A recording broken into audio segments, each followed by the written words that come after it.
gaskiya kai. Ahmad Sabo masu alkhairi, Ahmad Sabo gaskiya jari, karyar masu kulla duk sharri, kora maza kana da tasiri.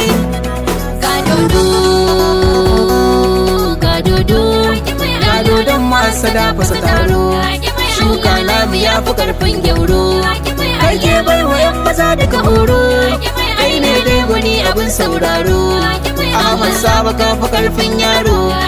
kai ne wanda zana ce tauraro,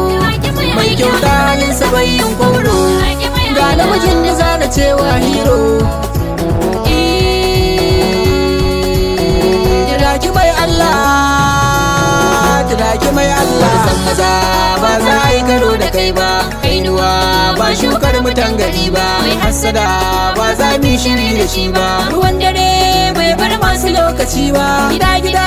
bai ware gida guda ba, farin hali bai dauko bakin hali ba, zakirai yau a gidan kaza na kwana, kira dai mai aiki dare da rana, bakin hali za ya kashe mahassada na ka, kira dai bai saba da korafi ba, kainuwa bai kiya ba wa yan gari ba, kainuwa kun jama'a yana da duba, kainuwa rowa ba jininsa ne ba, mai gida ya Allah ya ja da kwananka da lafiya, kun ka ba zan yin yabo ba, kainuwa kai zan ce wa mai gidana, kainuwa ka zamto a dangari na, kainuwa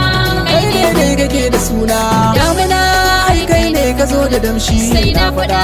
domin ban gano ya kai ba, kainuwa kai ne ke saka sadaki, kainuwa kuma kai zana bai wa maki, kainuwa sannu kiragi masu mulki, mai kyan ado ga nisuwa kana da baiwa, kainuwa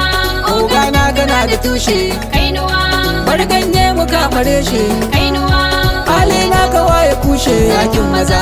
ba za su yi karo da kai ba. Ahmad Sabo addu'a ne maka rabbana, ya kari da ni na girma.